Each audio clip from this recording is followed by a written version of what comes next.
to a Simplilearn webinar. It's a panel discussion, startup career strategy, highs and lows, and it's hosted today by Krishna Kumar, the President, CEO, and founder of Simplilearn. Our guests today are Ashish Gupta of Helion Advisors and Dr. Ram Gupta of Aryanka Networks. And before we get started, I just want to go over with you a couple of tips on how to interact with us during the webinar. The control buttons include the chat button, which is that word bubble. Please select all panelists, and you'll get the questions in a queue or and answer those. For the Q&A at the end of the webinar, use the question mark button or the three dots, and you'll be able to get to the Q&A panel. We will collect all of the questions and answer those at the Q&A session toward the end of the webinar. And with that, I would like to introduce Krishna. So thanks, Stuart, and welcome everyone to this webinar. I'm really excited to host this webinar on a topic that I think about all the time. But let me first introduce two of my panelists. I think both of them are accomplished entrepreneur. I'm sure you have done some search about who they are on your own before you decided to spend your time being part of this webinar. But let me introduce themselves to everyone once again. So I have Dr. Ashish Gupta, who is one of my panelists today on this discussion. And Ashish has done multiple things, but I'll just point out a couple of things that might be very relevant for the audience, and you can ask questions to him accordingly. So Ashish has back in the startup world for, I don't know, maybe more than 20 years at least, and he has backed multiple companies through his last so many years of journey, and some of those companies ended up becoming iconic and household names. To name a few, he was the early backers of companies like Flipkart, MakeMyTrip, Naukri, Infoedge that runs this portal called Naukri. He's also built and sold companies to the likes of Amazon. So understands the startup ecosystem really very well, both in India as well as in US. So welcome, Ashish, to this discussion. I'm really excited to ask a lot of questions from you. And then I have my next panelist is Ram Gupta. Again, Ram is a veteran when it comes to the business world. I think startup as a word maybe got coined maybe in the last 10 years in India for sure.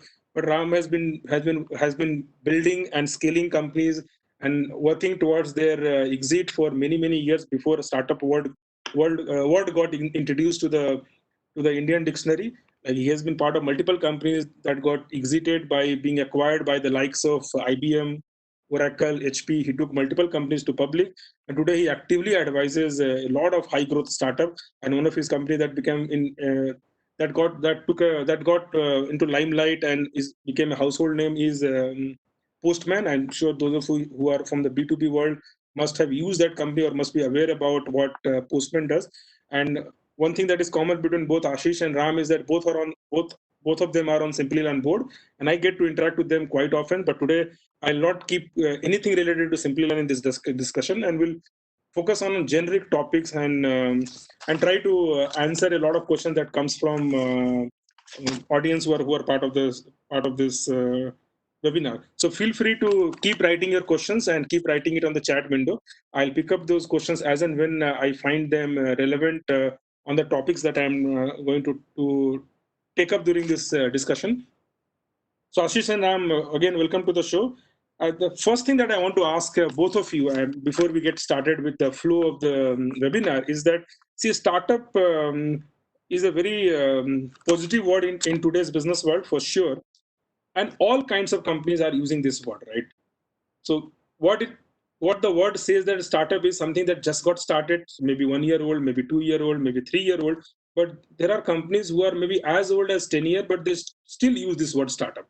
So when you hear this word called, there's a startup doing something innovative in some technology areas or something that is futuristic, what comes to your mind? Like, how do you define startup? Where do you draw the line between a startup and an established setup? what's your definition of a startup? So Ashish will go with you first, and then Ram, I'll also like you to answer that question. Sure, and I'm sure there are many ways of looking at it. One way that I look at it is a company that does not have visibility into its existence past 2 years. In my mind, is still a startup. Okay. So I like, for example, if I look at least I'm based in Bangalore, so I understand the Bangalore and India ecosystem better, and I don't have much visibility about the US system. But in India, even companies like Flipkart, which are like multi-billion-dollar companies, household names, one of the largest global e-commerce company, when people call them also a startup. How do you look at that? So I think there it is more a discussion of, I guess, the attitude that they believe they want to bring to bear. For example, Amazon is known to regularly tell everybody it is still day one, in that every day is a new day. So I think from an attitude perspective, one can consider a lot of things as startups, which can be associated with either innovation or hustle or paranoia and so on and so forth. However, I end up looking at it more from the perspective of if the company has enough visibility into its cash flow, then for a lot of the other purposes that we were talking about today, it stops being a startup in my vocabulary. But from an attitude perspective, yes, a fairly large company can also behave like a startup. Good. So thanks, Ashish. So Ram, how do you define startups? Where do you draw the line? For me, startup is like a child being born. And when the child is born, there's so much potential that when the child is born, unlimited potential when it starts. And each day this goes by, it grows up, it's 3, 4, 5 years old. And the infant mortality is sort of what Ashish was mentioning, at about age 5 goes down dramatically. So from 0 to 5, I think is when companies are truly startup, when they have existential threat of going out of business. And the primary driving attitude in that of founders and everybody working there is survival, is hustle, is doing things on a shoestring budget, and not having the concept of taking things for granted. And there comes a point in time when the culture and the attitude starts to change in the company. You mentioned Flipkart. Flipkart has hundreds of vice presidents. And when you have hundreds of vice presidents, you may want to call yourself a startup, but you're not. And there is an age-old saying, all startups want to become big companies, and all big companies want to act like startups. And neither is kind of a circle of life. You want to start a company, and then you're going to become a large company, and then you will stop acting like a startup, and a large company would want to act like a startup, and they can't. And it just goes on in circles. So for me, it's a 0 to 5 year journey that feels a lot like startup. After that, it becomes a good old company. Got it. So thank you for that. I have one observation when it comes to startup, and that observation is that as long as the original founder who started the startup is still running the show, it acts like a startup. Do you agree with this statement, or you think this might be true in a few cases, but not in majority of the cases? What has been your observation? Because I'm sure collectively you guys have seen at least 100 plus startup, right?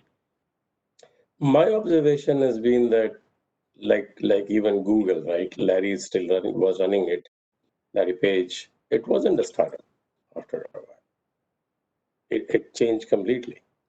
I worked with PeopleSoft where Dave Duffield was running it. It wasn't a startup. So just that the original founder is still there doesn't quite feel like a startup.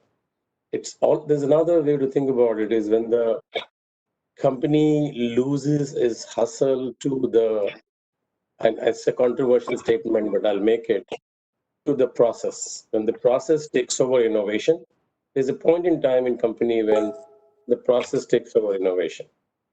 And that's the point now it's no longer a startup. Got it. So Ashish, since we spoke about Flipkart and you have been part of the journey from day one, and you know that company, I think it's close quarters, and the founders were running the company till recently, right? Till about 2 years back. What has been your observation? on the point that you're making, On Krishna, the point that I'm making that yeah, the companies behave like startup till the founder is still running day yeah. to day. So I think I'll make a slightly different nuance of the behavior that a founder perpetuates in a company. And I don't know if the word startup captures it, but there is definitely a higher degree of risk taking in the vast majorities of companies that continue to be run by the original founders. Now, whether I would call that a startup or not, that might be stretching it too far in my view. But there is definitely a higher degree of risk taking ability in companies that continue to get run by founders. And I think that has to do with the fact that this risk taking gene doesn't just go away.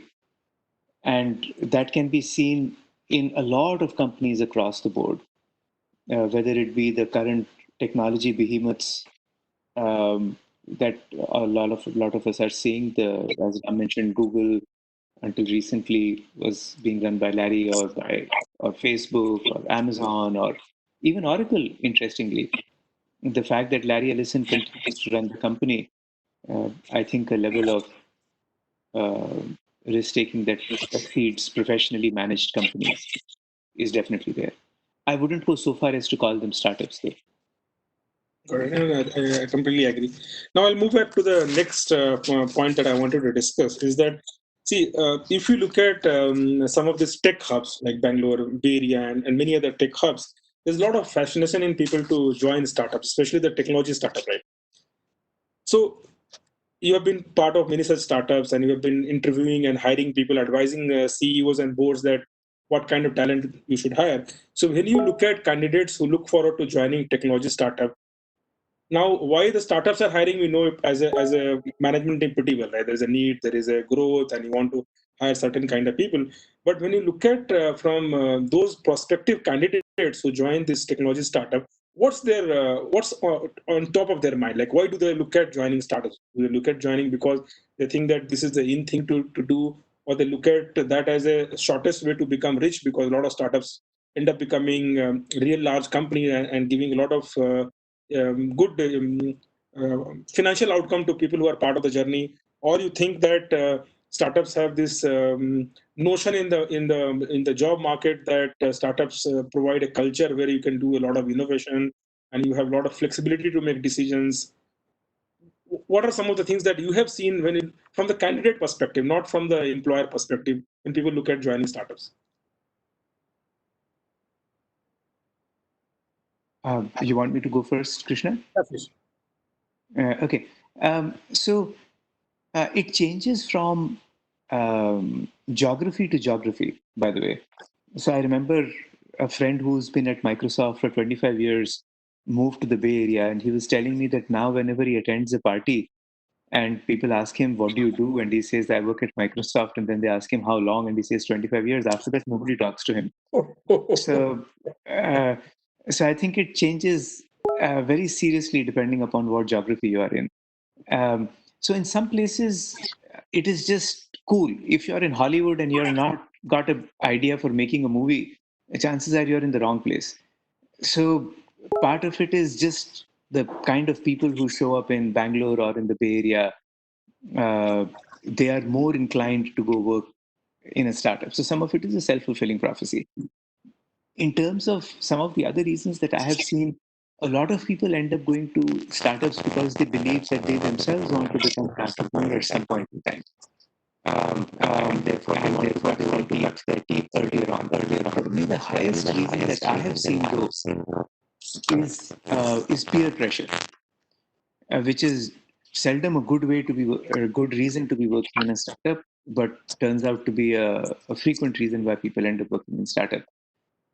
For repeat offenders, after they have once worked in a startup, I think it is the adrenaline. It is very hard to forget about the rush that comes out of uh, being in a small company. It's like small volume allows you to move with higher velocity and faster. So the first derivative becomes a larger number, even though the absolute impact might be close to zero. But that adrenaline rush that comes out of a lot of change is the reason I think people continue to stay in startups. They might not enter them for that reason. For repeat offenders, it also becomes clear that the financial payout promises don't often deliver. So there, I think it changes over to adrenaline. Ram? Yeah, Ram. So I have an interesting take on it, maybe, which is I think people joining a startup is like going on and having a child, going ahead and having a child. You know, a child is something you create that didn't exist before, that you created now. And when you created it, you got immense responsibility. You know, they wake up in the night, they bother you. You have to feed them, you take care of them. You become responsible for something that didn't exist before. And if you have that attitude and you join a startup, you do well. And the other end of the spectrum is if you want to go stay with your parents, you should join a large company. Because now your parents will still take care of you and have a room for you and will feed you and clothe you. So people come in two different flavors, that they want to create something and like have a child, and it gives you immense joy when the child grows up and goes to college and become a successful citizen. And the joy is not necessarily financial. It sometimes is financial, sometimes it's just the joy or feeling you get that you created something that didn't exist before, and hence you do that. And to Akish's point, the repeat offenders are more like that they get the adrenaline or the joy of creating something that didn't exist before. And I actually caution people who are trying to join a startup because of the reasons you mentioned, Krishna, which is status or peer pressure or fast buck that I'll make quick money. None of them are good reasons to join a startup, because you will find yourself disillusioned. The one reason to join a startup is, are you a creator? Do you enjoy creating something that did not exist before? And would you enjoy that? And if not, don't do it. It's not a job. People shouldn't join a startup looking for a job. If you're looking for just a job, you should go join a big company, and where the company will take care of you. In a startup, you are taking care of the company as an employee. Ram and Ashish, I think thank you. It was very, very helpful. In fact, being part of this startup for so many years, I think I still got a lot of new points that I never thought before. So that's really helpful. So I'll also like to run a short poll at this point of time. So Stuart, if you are there, can you run a poll on why do people join startup, and see what the audience says? And I think that will be pretty helpful. We can publish this to people who registered but couldn't join. And before I proceed, I wanted to take some questions that I saw some of the participants asking, and I found them pretty insightful. So one of them is that if I'm a prospective candidate and I have two options, to take a larger responsibility in a smaller company or take a smaller responsibility in a larger company, how do I go about deciding which one should I take? Or what is the generic answer? Like any one of you, if you want to answer that. If let's say you have somebody in a family, young guy wants to take your advice, what would be your advice to him or sorry her? Yeah. Who you want to go first? Sorry. I think any one of you. I have a lot of questions, so if you want to take Ram, please go ahead. So my advice to everybody actually is, in all cases, go do the bigger role in a smaller company. You don't want to be a cog in the wheel. You'll get frustrated very quickly. You want to have responsibility and accountability in a startup company and grow with it. And then you'll have, the benefits of a bigger company in time. But especially earlier on in your career, when you're in your late 20s, early 30s, and even 40s, why would you want to be in the wheel? You might as well do a government job. That's what you want. Why bother about going to work in a private sector at all? If you want in a government job, if you think about it, unless you're the prime minister or the president or whatever of the country, you always have a very small job. There is limited responsibility. Do you really want to do that? And why would you do that when you can have a good responsibility job in a smaller setup and actually have an opportunity to make a difference? Correct. So Ram, I think before I move to Ashish, there is a related question that someone has asked based on your earlier definition that startups are more innovative and larger companies, process takes over innovation. So someone is asking that, do you mean to say that large companies cannot be innovative if they want to do something new? How do they go about doing it? Like one thing that I see from outside is that many times large company wants to do something really quick. They end up buying a startup and then incorporating that product.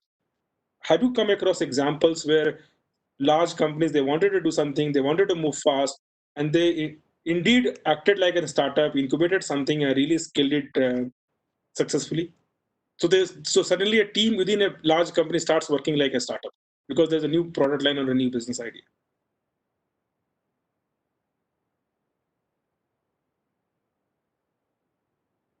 This is for Ashish.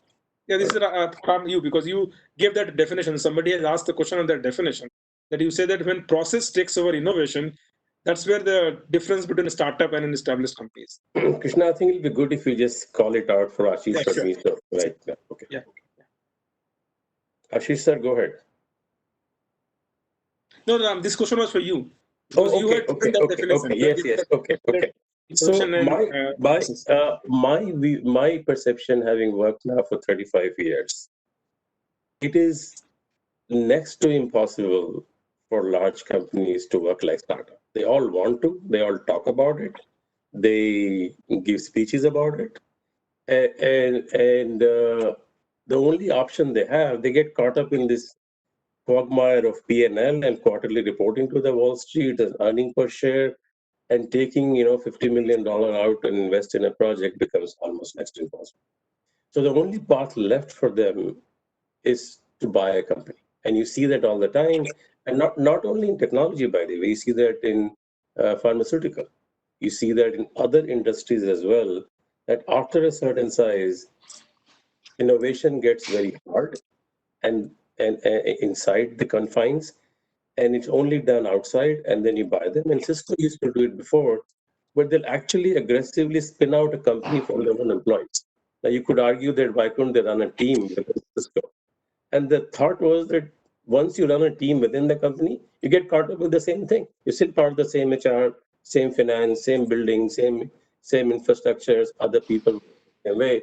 So they'll start a new company, new corporation, new funding, new stock option pool, and the employees will work in a different place altogether.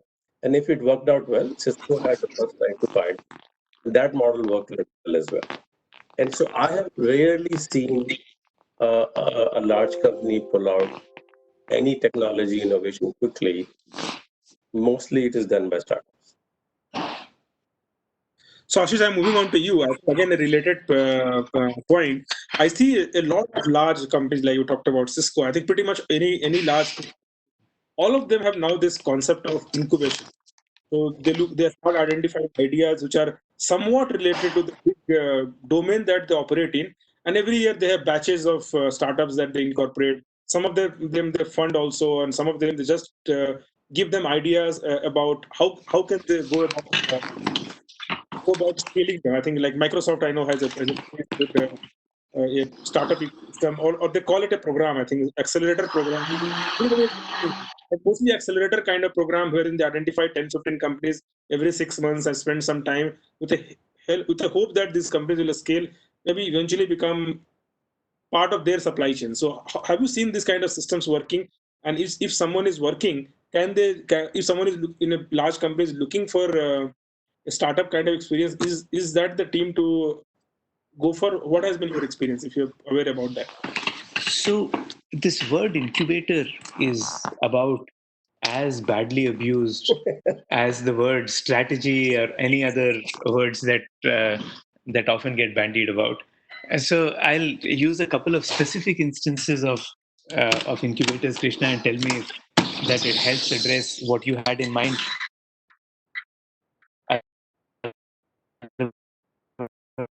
Ashish, your video is cutting.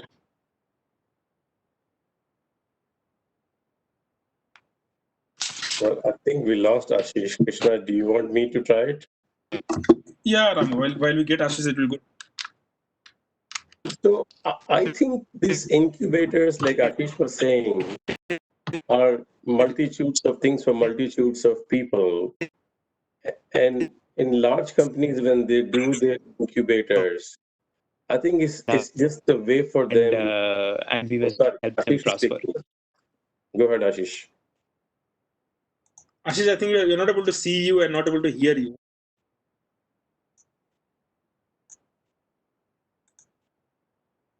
Okay, then I'll continue further, which is so the large companies basically have incubators as a reason for them to look at potential acquisition target. And it's a very good strategy for them. They invest the money, some companies show up in the incubator, when they like it, they have the first opportunity to buy it. Got it. So Ashish, I think Ram took your question and while Okay. you lost you for some time, Thank you. I think you wanted to share some maybe anecdote or something. It'll be good to hear. You had something that you wanted to share about So your experience. I think the point that Ram was making, which is that an elephant is designed for a certain landscape, a mouse is designed for a different landscape, a horse is designed for a different landscape, and if an elephant tries to shove itself down a small rat hole, it gets stuck. Uh, and they each have their advantages, and respecting those strengths, always complemented by weaknesses / limitations, however one wants to see it, is important. And you'll notice, by the way, um, that every company periodically, in that cycle of life point that Ram was making about large companies wanting to behave like startups, you'll notice that during good times, every company goes about with an incubation innovation program. Then an economic downturn comes, they kill everything but their core business, because the CFO stands up and says, what the hell are you doing? I only get rewarded by my P&L. And they cut everything extraneous, including all incubators, all venture funding, nothing. They go back to basics. And then good times come back, and somebody says it is strategic for us to have an incubator. So you will end up with that same thing again, which is mostly a boondoggle for two people. Okay, so that's interesting to Krishna, hear. Because people talk a lot about that. Krishna, if I can just share the poll result. Yeah, go ahead. And what we see is that most people don't think that startups are a good way to get rich quick, but the adrenaline rush of the culture, the ability to be their own boss, or to turn their ideas into reality, are all attractive. Good. So that's really good to know that Ram, I think both of you have passed this message that if you're really looking at becoming rich quicker, then joining a startup is not a good idea. And looks like the majority of the audience already understand that. So that's really good to know. So now we'll proceed further. And the next thing that I wanted to talk about is that, see, a startup is all good. You get a lot of good satisfaction of creating something. You get to feel the real business more closely, and you can get the experience, the satisfaction of creating something, doing something. But how it is really to work for a startup? Like, there are a lot of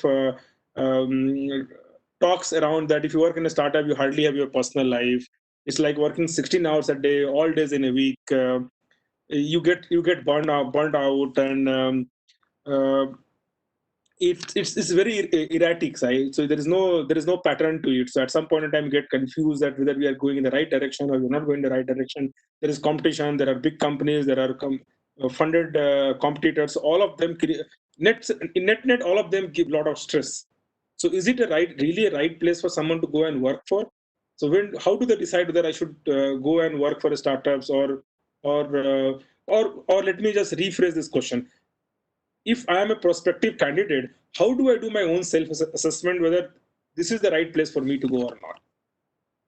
Like we talked about general answer that if you really want to do something meaningful, go and work for a startup. You get a lot of space. You get a lot of uh, um, ability to do something that you always wanted to do, and you can really make an impact. But how do I decide whether I'm cut out for that or not? Whether I'm ready for long hours or not, or whether long hour is more a perception or a reality? What has been your experience? And I will start with you first. Okay, so I'll go back to my having a child analogy. when you ask yourself, are you prepared to have a child before you have a child? Because once the child is born, there's no going back. There are going to be long hours. They're going to wake up in the middle of the night, and you're going to have to take care of them. And so the question you ask yourself about before joining a startup is, are you prepared to do what it takes? Because it comes with a lot of goodness, creativity. Anything in life is there's no free lunch. If you're getting the space to create something, you're also carrying a huge responsibility that you brought into this world, aka your child that you brought in. And you just got to ask yourself that question: are you prepared to put in what it takes to make a startup successful? The long hours, the responsibility, the availability to take care of things as and when they come up. And if it doesn't fit your lifestyle at that moment in time or in your life journey, you shouldn't do it. You would be disappointed, you will get frustrated. The demands of a startup are the demands of a startup. You can't expect a startup to give you a 8 to 5 work environment and lots of fancy perks and fly in business class. That's not the model. That's not the model at all.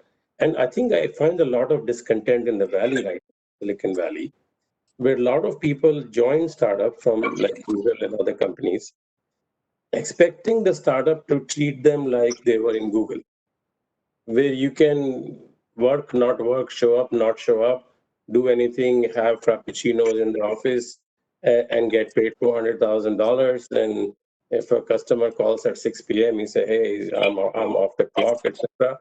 That doesn't work. Everybody gets frustrated, both the company and you. So you got to be very clear about in your life's journey, are you ready for a very serious responsibility? Example being like having a child. It's a very serious responsibility. If you're not, don't do it. Thanks, Ram. So, Ashish, how will you help someone make a decision whether they should join a startup or not? So I think one of the most important things to keep in mind is to realize that there is no good answer for everybody. It is a correct answer for me at this point in time. For example, let us say that I have a parent who needs taking care of, and that requires me to have some flexibility. Uh, that is the right decision for me. Just because my batchmate has decided to join a startup doesn't mean that uh, his or her answer is the right answer for me. So, to make this decision, the first thing that I would urge people to do is to just be first at peace with the fact that this is not a race against anybody else. And when I say this, I mean career management, but rather it is finding the right answer for yourself. For example, my first boss spent 25 years at IBM and then many more years after that at Microsoft. And I think from a financial perspective, he's likely better off than I am, despite my mucking around in a whole bunch of startups and stuff, because he continued to make steady progress. He never saw a dip in his salary or income, and it was a nice linear curve integrated across 30 years. It's a pretty compelling place. So, more important than all of this, if we leave the financials out, I think the most important thing that I have seen get in the way of people making wrong decisions is to try and be somebody else. So, first optimize for yourself, and then, as Ram said, all answers are good answers. And if you are able to, and you can always go back to a startup. One of the other things that has happened, even if that is an urge that somebody wants to scratch, is people join startups at all kinds of different ages. So, one other thing to keep in mind, by the way, is a high tolerance for uncertainty and change. If somebody gets very flustered because they don't know exactly what the next year or 6 months or 1 week holds for them, then don't go to a startup. Because in a startup, there is only one thing that is guaranteed, which is that you really, really don't know what is going to happen. And all the plans that you're making are all highly tentative.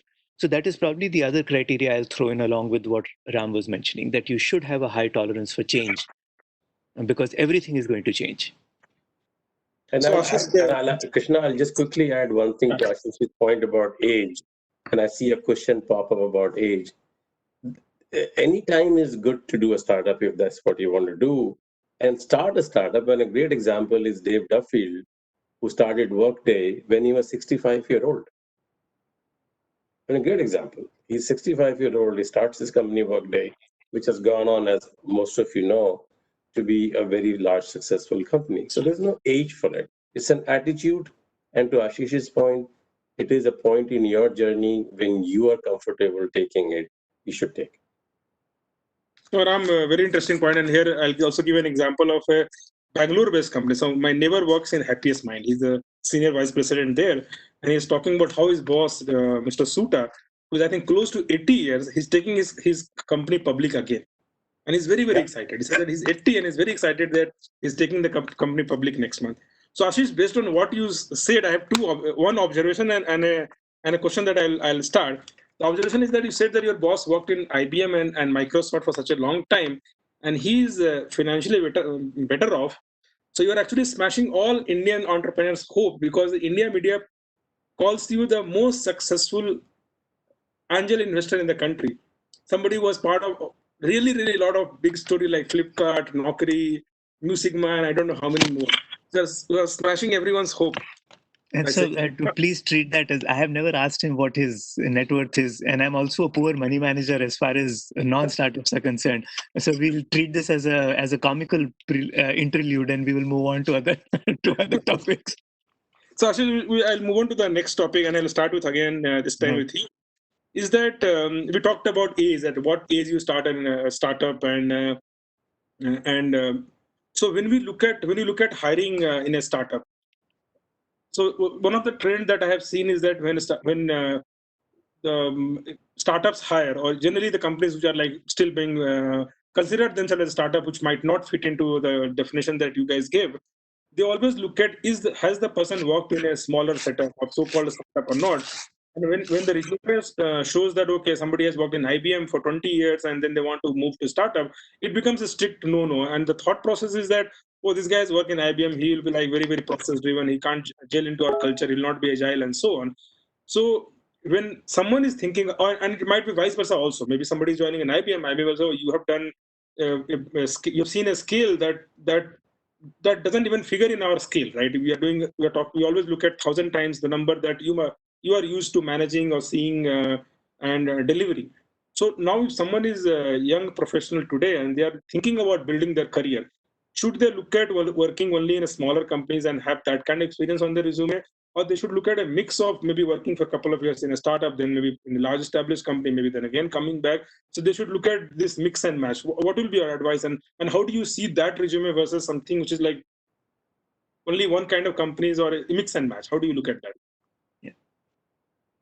So I think while I did say that one can go back, it is harder to go back to a big company and vice versa. If somebody has worked for 20 years in IBM and then applies to a startup, it is harder. So I would probably dilute my earlier statement with this dose of reality that it is harder. In the technology industry, especially in the consumer tech industry, actually being older makes it harder in any case. Forget about the fact that one had experience. If one goes to an enterprise company, the dynamics will change because the value of experience in enterprise in certain states is higher. Or one goes to a consumer company for a very special problem. Let us say somebody wanted to build the back end of a high performance system, then indeed experience is what matters. Whereas if you are building the UI UX for something, then experience is not that interesting because you can do A/B testing and come out with the right answer as long as you iterate quickly. So modulo all of these nuances, let's come back to your question. I think for somebody to discover what career path they want to take, if somebody has an answer, then don't listen to anybody else. Because if you're in love, then logic doesn't matter.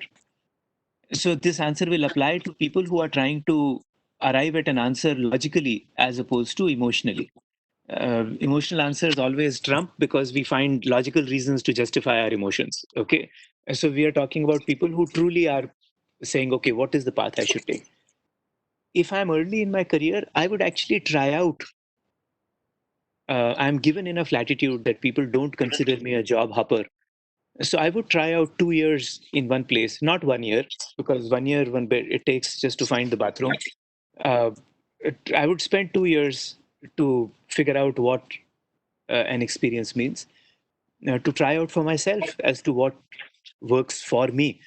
Because most of us, when we graduate from school, don't even know what is the meaning of a job. Forget about being able to put all of these concepts into a framework. So yes, I would actually try it out. So we'll try out all kinds of Krishna, may I add one point to Ashish's point? Yeah, Ram, go ahead. And in fact, you can also answer the entire question. I also want to add for the audience benefit that maybe you are unique among all these panelists that we have today, that you have seen IBM, you have seen Oracle, you have seen SAP, and you have been part of so many high growth startups. So how do you look at this when you hire? It's a good question. So I, for one, have crisscrossed between starting companies and also running large companies. So my first startup was WebMD. Then I went to work for a large company, PeopleSoft, helped that. Came back, did another startup called Cast System. And I've seen that happen, many people do it, is that I got asked a question, what is the difference between running a startup and running a public company? And my answer was, running a startup is like flying a fighter plane. You have a very short runway, you take off very quickly, and you do a lot of damage in 3 hours. Like, you go at supersonic speed and you damage it to the enemy, if that is. But at the same time, you can't be in the air for 14 hours. A fighter pilot cannot be in the air 14 hours. 3 hours you're landing. Running a larger company is like a commercial plane. It needs a longer runway. It takes off somewhat slowly. You can't turn it on a dime or do air flips, if you may.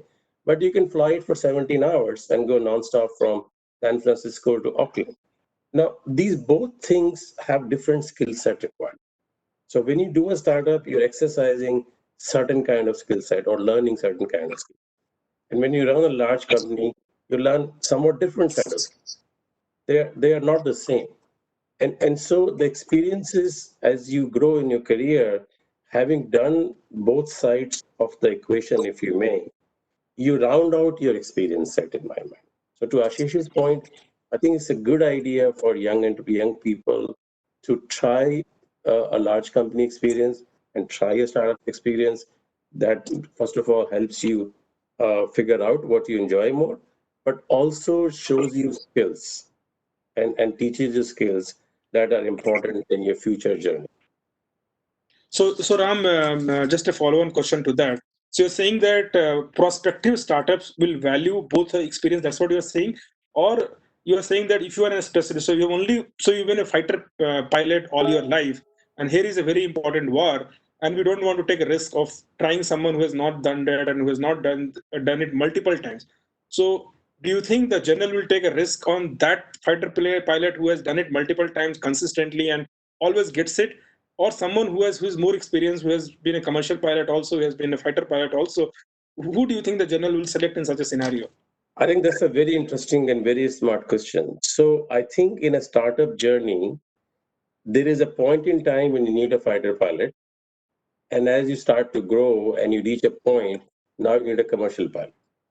So it is a matter of figuring out at what horses for the courses, as we say, at the right time, you're going to make a bet on the right person or the right skill.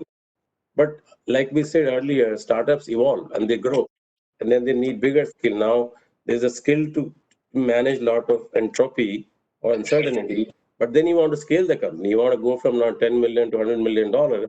At this time, maybe you want the commercial pilot to take it from 10 to $100 million. But when you want to go from 0 to 5, maybe you want a fighter pilot. And if you've seen both sides of it and you're capable of morphing yourself, then maybe you're a better choice versus somebody who after 2 years will run out of capability. That this person is not going to be able to go from 10 to $100 million, has never seen it, never understood it, and you'll have to change them. And that may not be a good outcome for the journal as well, because now he knows that he can only use this fighter pilot maybe for just 2 years, then you have to bring a commercial pilot. Why not hire somebody who can go all the way? Yeah. So Ram, I think that's an excellent point, and thank you for that. So let's move to the next point, I think. And I also wanted to just remind the audience as well as everyone that we are talking more from the perspective of a candidate, so that he can make the right choice when it comes to his or her career. So next point that I want to talk about is that, and Ram will again start with you this time, is that if as a candidate, if I have to select a startup to work for, how do I make a decision? Like, should I look at or in general, what are the important things should I consider before I decide whether I join startup X or Y or Z? Should I look at the founder who's running the startup? Is he experienced or not? Has he done it in the past or not? Should I look at whether it is in a hot technology area or not? Something that I've heard is has a lot of like demand or something that is going to become big.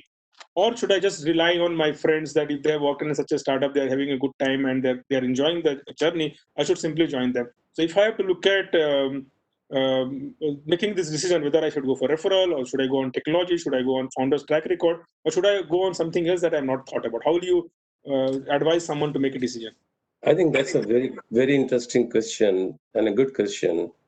My view is that you should join. There are degrees of factor. The fundamental factor is the company doing something that appeals to you?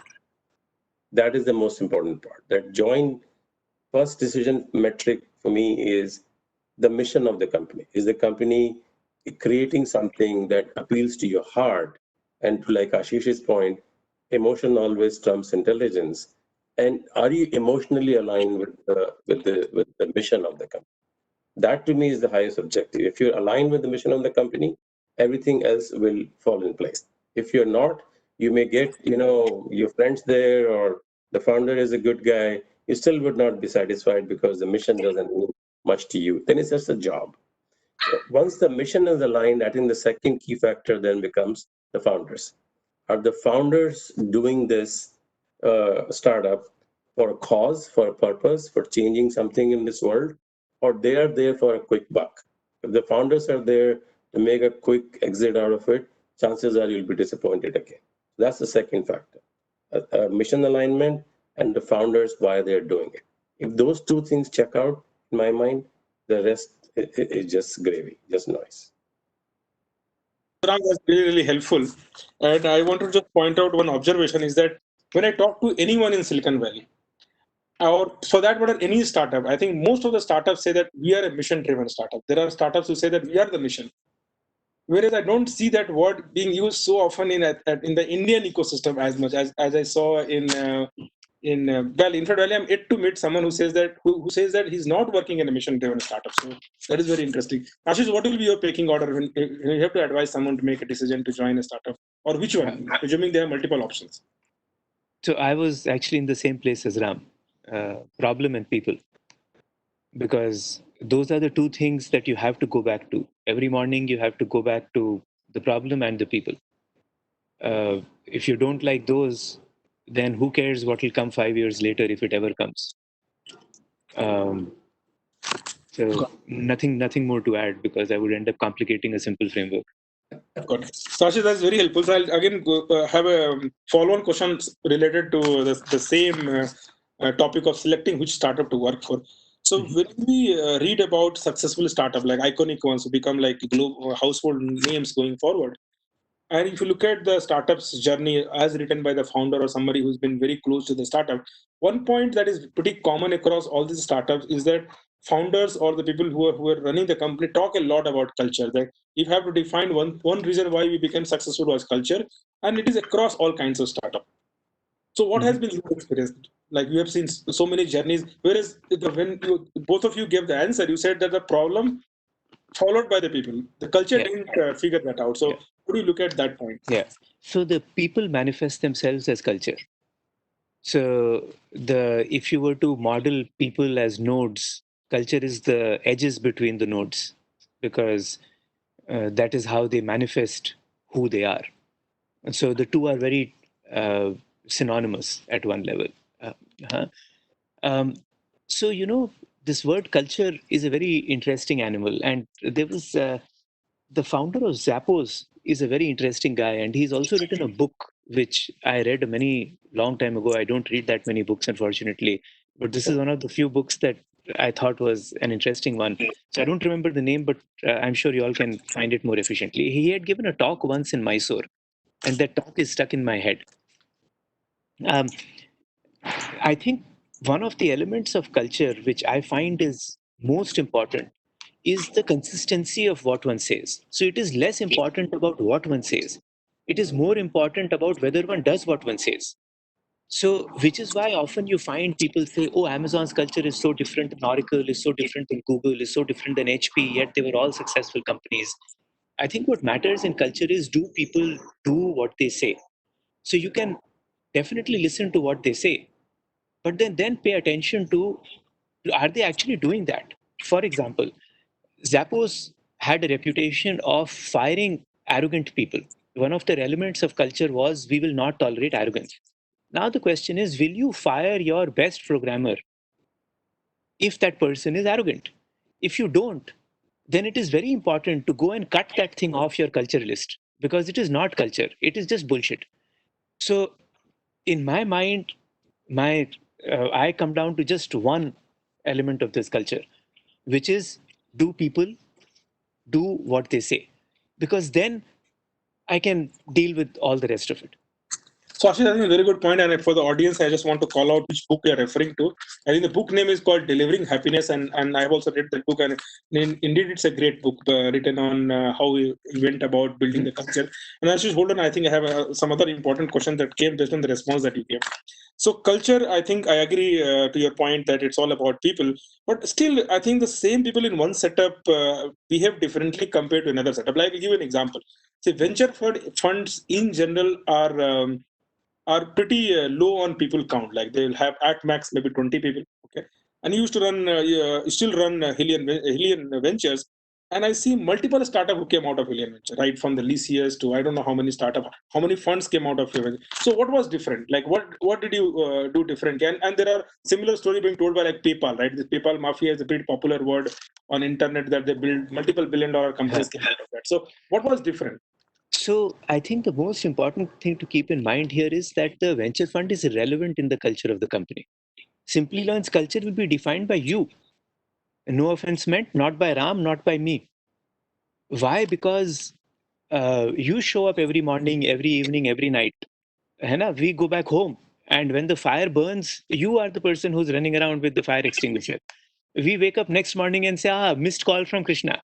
And then we will call you back. Okay. So the investors, while they might like to believe that we define things, we at best can influence things. And even that is many levels of indirection depending upon the person at the other end. So I think this particular question that you asked, Krishna, maybe there is a variant you had in mind and I'm simplifying it too much. Uh, what the culture was of Helion or in Helion would not end up necessarily influencing the culture of the companies. That culture would be determined by the people who ran those companies. They defined those companies. Makes sense. So Ram, coming back to you, how do you look at importance of culture, and have you seen setups where the mission was big and the founder was pretty high quality, but the company that ended up being successful had a different culture, or certain elements of culture that made them successful, or let's ask the same question in a different way. Same problem statement, same caliber of team, two different culture. Which culture really wins in the long term, or which culture increases the chances of a startup becoming more successful than other? Okay, my perception is on experience actually is that, like Ashish said, the culture is really the reflection of the founders that are running it and the people who are running it. I don't see that culture defines success of a company. Culture being put on the board as 5 different words, whether work hard and have lots of fun. Well, what does that even mean? You're working hard, but is the time to have fun, or vice versa? It's oxymoron. Play hard, play that. We have lots of fun at work. It's like we work, or we have a lot of fun. And so I feel that Ashish's point, is the company, is the problem statement, and the founders and the people inside that company that go to work every day defines the success of the company.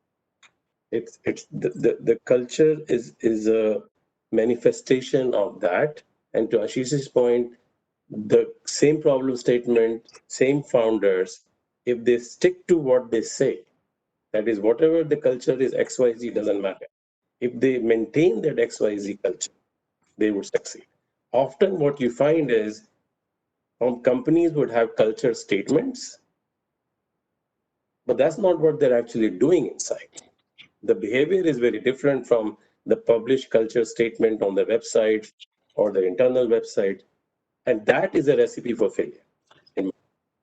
So you can choose any culture, quite frankly, that the founders imbibe and reflect, and you can have a very successful outcome.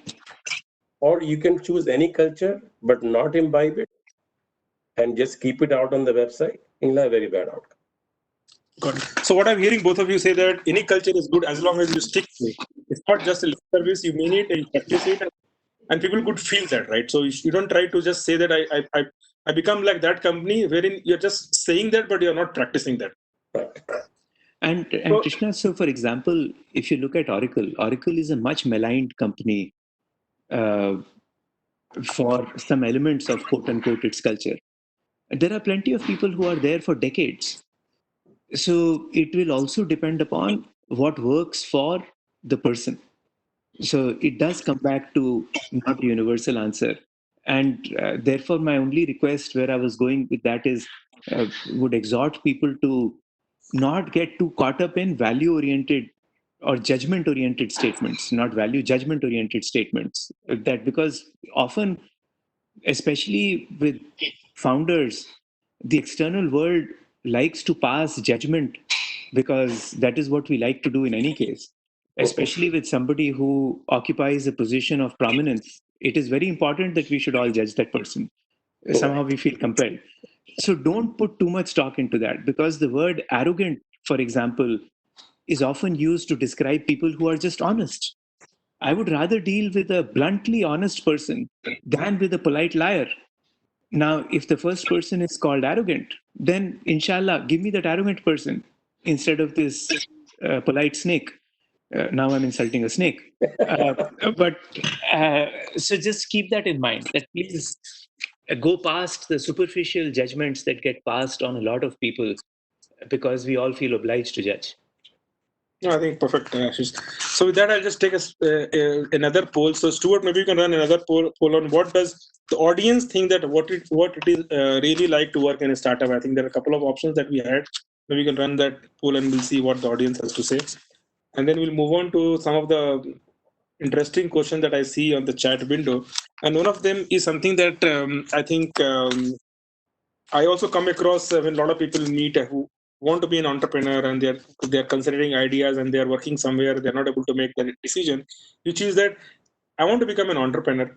And should I directly go and start working on my idea, or should I spend some time in some startups and get to see startups from a close quarter, see how they operate and behave, and then go ahead and become an entrepreneur? So what will be your advice? Ashish, will start with you. So I think there is, if this question is being asked, the answer is self-evident to me. There is a terrible movie with Robert De Niro. The movie is called Ronin. Okay, don't watch the movie. But it has a dialogue where he says that when there is doubt, there is no doubt. Now, in this case, if a person is asking the question, should I go start my company around this idea, or should I first go work in a company? At least to me, it seems that therefore you're not ready to start your idea. Because when you're ready to start your idea, people will be telling you that, you idiot, don't do this. And you will tell them, I am going to do this because you don't understand. Right. So when this question is being asked, I think the answer is go work for somebody because you're not yet ready to start a company. So I think, Ashish, I completely agree. Ram, anything that you want to add to that answer? No, I think it was so beautifully stated. I just, wow, that's so well said. what Yeah, completely agree. I think that dialogue, Ashish, is pretty good. That when in doubt, you don't have any doubt. It's you don't need to ask anyone. So that's pretty well said. So I think the next audience question that I want to take up with you is that how important do you think is the founder being from a technology background? Like, let's say I'm an aspiring entrepreneur and I have a problem statement that I want to attack, and that problem can be solved using technology. Today, any kind of problem that you think of, I think technology plays a big role. I don't think you can solve without using technology. But I myself is not a technology guy. Maybe a business guy, operations guy, or whatever. How do you think? What are the chances of success for me as an entrepreneur? And more important, how do you think investors view that? If the person is going and making an investor's pitch, do you think investors are going to give him a discount because the person is not from a technology background? My experience has been that in today's world, and in fact, since the beginning of history of entrepreneurship, you don't have to be a technologist to create value, to create companies, to create businesses. However, you have to know what you don't know. If you're not a technologist and you pretend to be a technologist, that's a bad idea. If you're not a technologist, but you understand that you're going to need technology to help solve this problem, and you're going to surround yourself by, let's say, a co-founder who is deep into technology, or some other people in your company who are deep into technology, you'll have great success. So you don't have to be a technologist yourself, but you have to know what you don't know. Don't pretend to become a technologist overnight just because you start a technology company. This is a good point. Ashish, you want to add anything to this point? I think you've been joining a lot of startup, and especially they've been joining a lot of startup as an angel pretty early in their journey, right? I'm assuming this question is also from somebody that maybe as we build a startup, I think there are filters. Like, first you start by maybe investing some money from your own friends, family, then you go to an angel, and then you go to a serious professional investor, and so on. So when I think, and Krishna, just a quick point there, Jeff Bezos was not a technologist. Let's just talk about Amazon. It is the largest company on the planet, started by a non-tech guy. Perfectly, Ram, and I don't want to give my example just after Jeff Bezos, but I can't stop giving. The only reason I became an entrepreneur because I hate coding. So just a bit. So I'll make an observation there though. Both in your case and in Jeff's case, you were both familiar with programming. And the point that I'm going to make is, I think, at least right or wrong, one that I have found has hurt companies. If technology forms a crucial part of the company, then either the founder should appreciate certain nuances of technology because it wires the brain differently.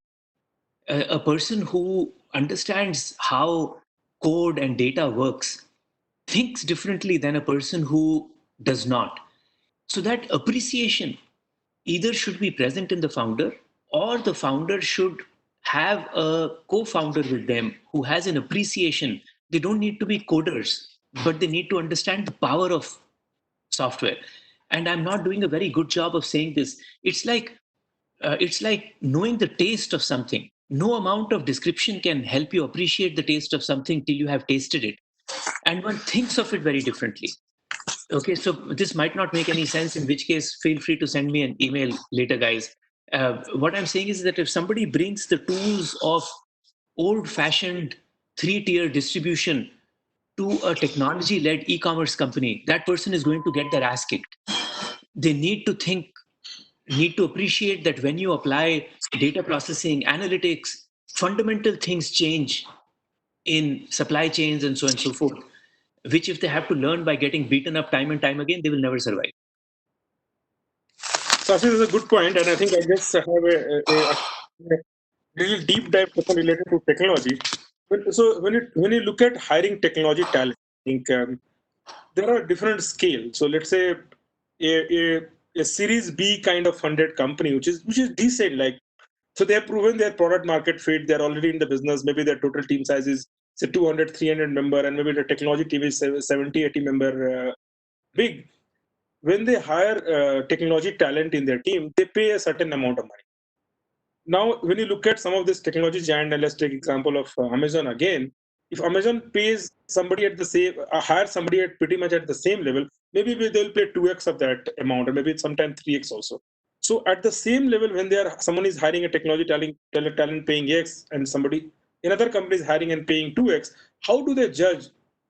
What kind of qualities do you think? So if you have to let's say stack rank talent when it comes to technology and product, like somebody who's really building the real stuff, how do you rate talent? Like how do you decide this kind of people might fit into this level of startup, this kind of people fit into a different kind of startup?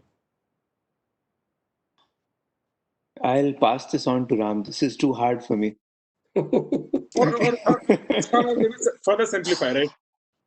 There is a startup which is more like Series B funded. So I'm just qualifying that by saying that the company might overall say 200, 300 people like big, already are doing decent business, and they're hiring a, let's say, a CTO. Not No, Ram, sorry, Krishna, I understood your question. The problem was not in your articulation. The Okay. problem is I don't have a good answer to your question. Okay. The reason, I'll tell you the reason why I'm asking this question. I think this has not come from audience, this came from me, is that many times when startups are hiring talent in their team, then and there is a prospective team member who is joining the startup, people always compare against saying, oh, I am getting paid X, but look at this person who's doing the same job as me in Amazon, he's getting 3X of me. Now the natural question becomes that, oh, then you should go and work in that company which is paying 3. And so there is a reason why they're paying 3x. And so that is a different question. Sorry. So the second, your second variation of the question is different than the first one that I understood. So that they're related in the sense that for some reason they are not hiring these people, hiring a different kind of people. So how are they classifying? How do the same job of writing code, or maybe you're an entry level team member in a tech hierarchy. So what can different? Ram, all yours. Not only do I not know the answer, my dog has decided that I don't know the answer. So it's all yours. So Krishna, if I understand you right, you are saying you're asking from the perspective of the person who is hiring this employee, how they decide, or from the perspective of the employee, which job he should take. First, clarify that. So Ram, from both the perspective, like for example, when people join a company and they join at a certain pay scale, many times I see them some kind of dissatisfaction saying that, oh, I am getting paid X, but look at one of my college classmate who's working in company Y, and he's getting paid maybe 2x of what I am getting paid, but we seem to be doing the same job. Whereas I'm sure there are regions, right?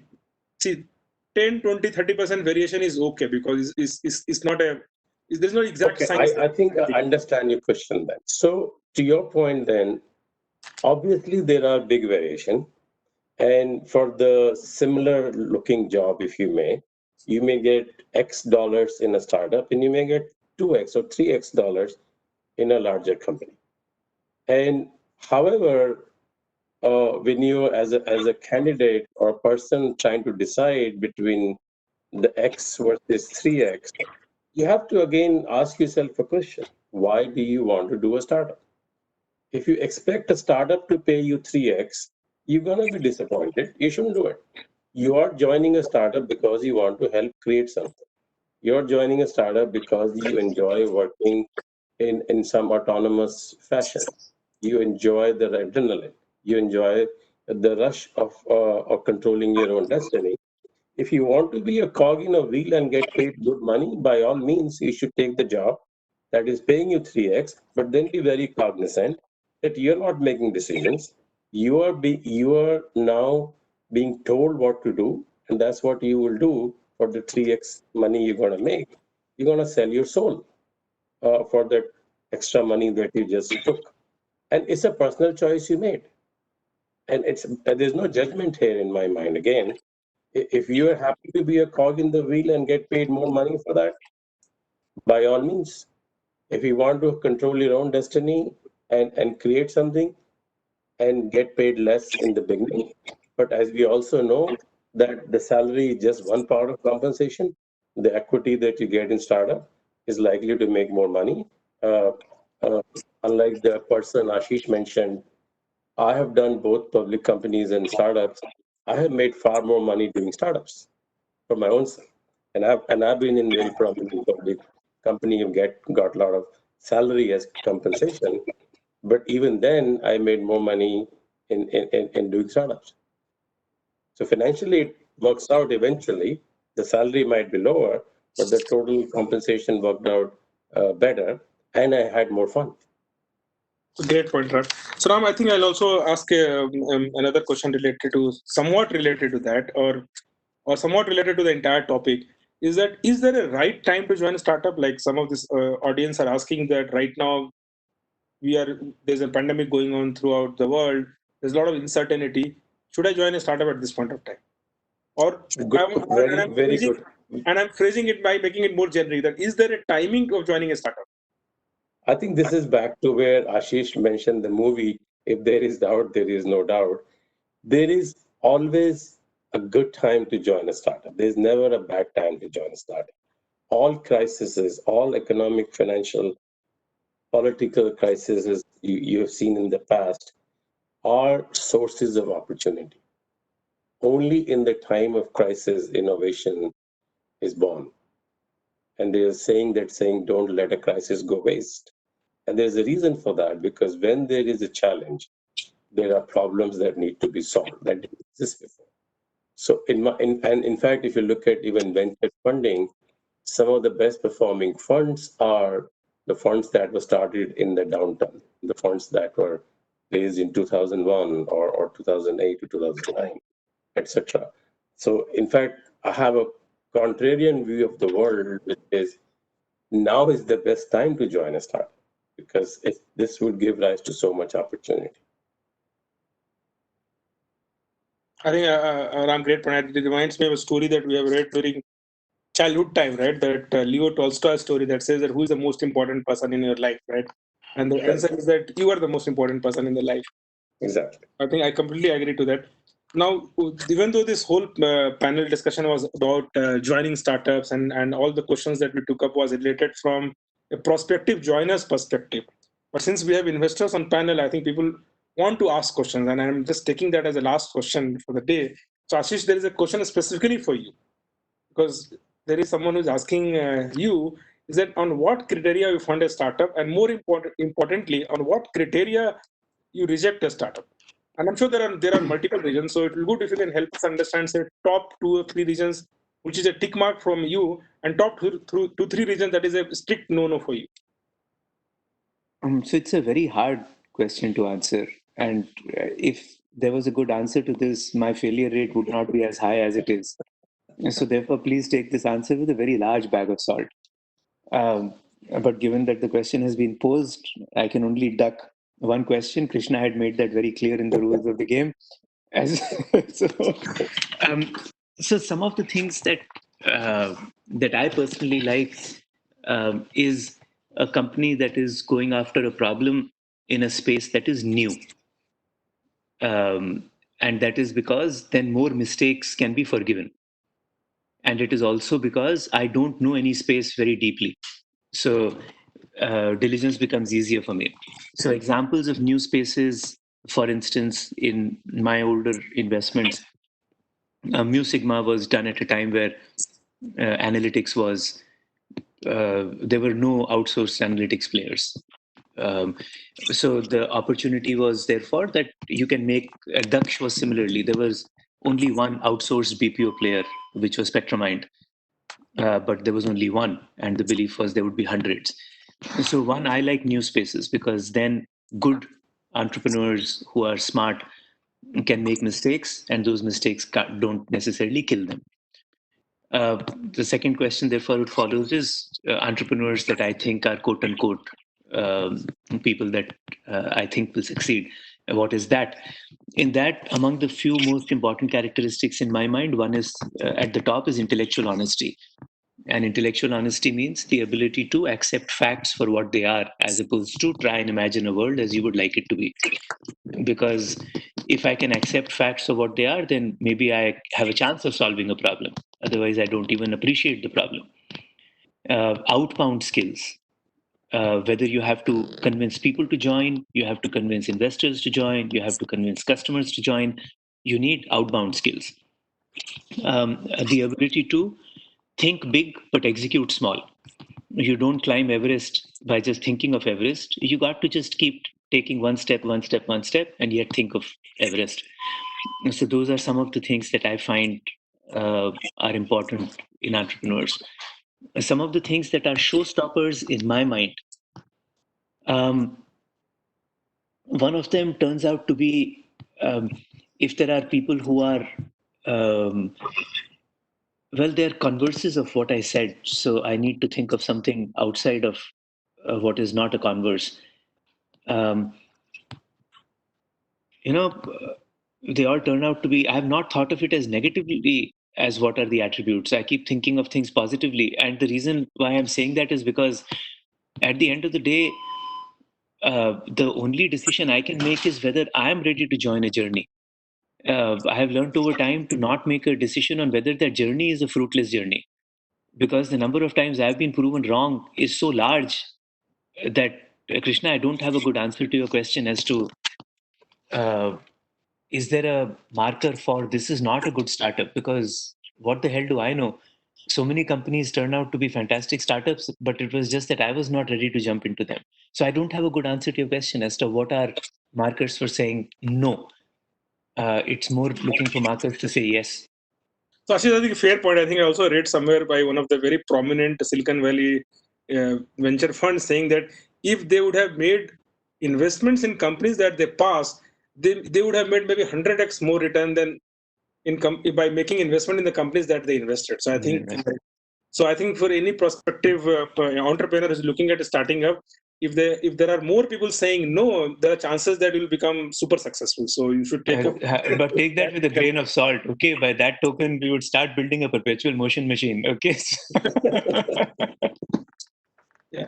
So now we are heading almost towards the end of this session. So I think I'll just take one more question, and then I have just one last fireside chat, but has only one question. So it's not a multiple on the fireside chat. Last question before I take up that is that is there any specific number of years of experience that you need to before you start a startup? So Ram, what has been your experience there? Like, do you see people straight out of colleges becoming? Of course, we have seen some successes, but where do you see the rule of thumb there? So, the anomalies prove the rule, right? So there are some very successful people, as we know, who dropped out of college and started a company and became very successful. However, in my mind, that is an anomaly. That's like saying, if you wanted to get surgery done, would you go to drop out of a medical school to get surgery done on you? You probably won't do that. You would want to go to an experienced surgeon to get operated upon. And the same is true for running a business. You must have certain amount of experience to run a business. And so for me, the optimal scenario is you've done a few years of work, you have understood how technology works, because like Ashish said, you don't really learn much in college. When you come out of college, you don't know. You don't even know technology, quite frankly. Forget about business. So having seen one or two businesses, participating in them, startups, and see what worked, what didn't work, what were the things that why things didn't work, or things that, that made the startup work, you have a general sense of it. And then when the when the lightning strikes you, or the wave comes to you that says, I must do this now, and everybody might say no to you, but you got that feeling you got to do it, you should go and do it.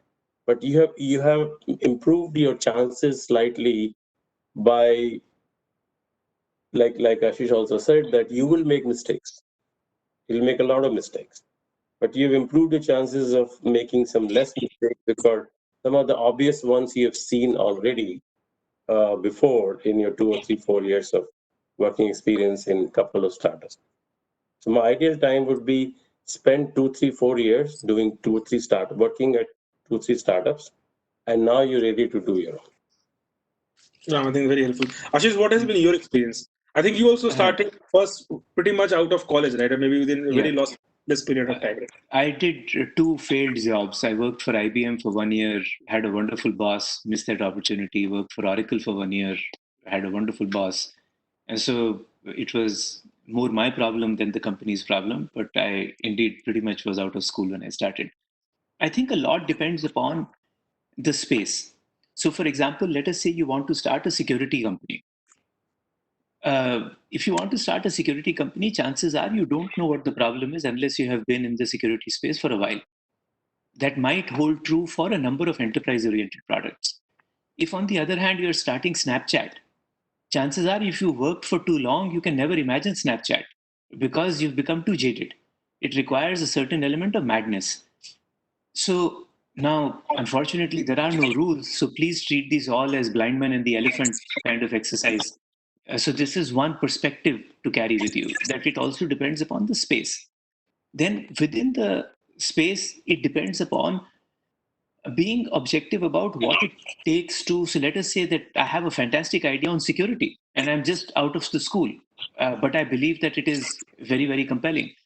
I should go complement myself with 2, 3 other people who have deep knowledge of security, because it behooves me to figure out that if I'm going to go into a deep specialized space, intuition is not the only thing that I'm flying by.